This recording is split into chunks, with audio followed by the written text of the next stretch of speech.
Hi friends, let's talk about when to get angioplasty done, या फिर आपको stenting procedure heart के लिए कब करवाना चाहिए और कितने टाइम के अंदर अंदर करवाना चाहिए।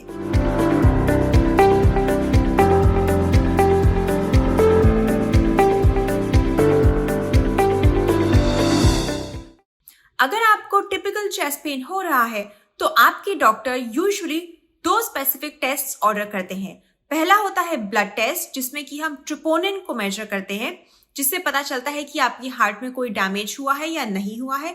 और दूसरा कॉमन टेस्ट होता है ईसीजी या इलेक्ट्रोकार्डियोग्राम, जिससे हम ये देखते हैं कि उसमें कोई चेंजेस हैं या नहीं है। इन दोनों टेस्ट के माध्यम से हम ये डिसाइड करते हैं कि एंजियोप्लास्टी की जरूरत है या नहीं है, और अगर जरूरत है तो कितने टाइम के अंदर अंदर एंजियोप्लास्टी होनी चाहिए।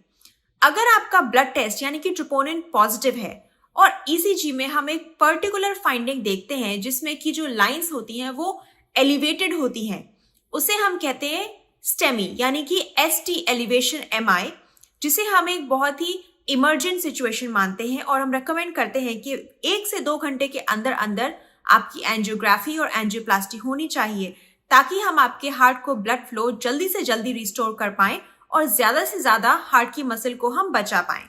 दूसरी सिचुएशन होती है जिसमें आपका ब्लड टेस्ट यानी कि ट्रोपोनिन पॉजिटिव है और ईसीजी में भी हमें कुछ चेंजेस मिल रहे हैं, लेकिन ईसीजी के चेंजेस ज्यादा डेंजरस नहीं है। उसमें एलिवेशंस होने के बजाय हमें डिप्रेशंस दिखते हैं, उसको हम कहते हैं नॉन एसटी एलिवेशन एमआई।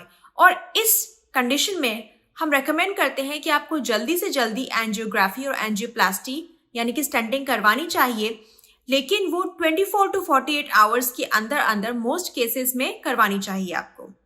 तीसरी सिचुएशन होती है कि ब्लड टेस्ट ट्रोपोनिन नॉर्मल होता है, नेगेटिव होता है, लेकिन फिर भी हमें ईसीजी में फाइंडिंग्स दिखती हैं, चेंजेस दिखते हैं। इस सिचुएशन में भी हम रेकमेंड करते हैं कि 24 to 48 आवर्स के अंदर अंदर आपकी एंजियोप्लास्टी या एंजियोग्राफी होनी चाहिए, क्योंकि ईसीजी के चेंजेस इस बात को दर्शाता है कि अभी हार्ट अटैक नहीं हुआ है पर होने ही वाला है। चौथी सिचुएशन की बात करें तो उसमें अभी आपको हार्ट अटैक के सिम्टम नहीं आए हैं, लेकिन जब भी आप एक्सरसाइज करते हैं या एक्सर्शन करते हैं या इमोशनल स्ट्रेस होता है आपको, तब आपको चेस्ट पेन होता है और ये चेस्ट पेन रेस्ट पे आने पर एकदम रिजॉल्व हो जाता है। तो इसे हम कहते हैं स्टेबल एंजिना। इस सिचुएशन में हम एंजियोप्लास्टी पे डायरेक्टली जाने के बजाय सबसे पहले स्ट्रेस टेस्ट यूजुअली रिकमेंड करते हैं, और स्ट्रेस टेस्ट में हम ये देखते हैं कि आपको कोई हाई रिस्क फीचर है या नहीं है, यानी कि क्या स्ट्रेस टेस्ट में आपकी हार्ट की ज्यादा मसल डैमेज होने के चांसेस हैं या नहीं है। अगर हमें हाई रिस्क फीचर्स दिखते हैं स्ट्रेस टेस्ट में तो हम डायरेक्टली एंजियोप्लास्टी रेकमेंड करते हैं, लेकिन अगर स्ट्रेस टेस्ट में लो रिस्क फीचर्स दिखते हैं तो हम पहले आपको मेडिकेशंस पे स्टार्ट करते हैं, जैसे कि aspirin, cholesterol lowering medication, beta blocker, जिससे कि आपकी हार्ट रेट कम हो।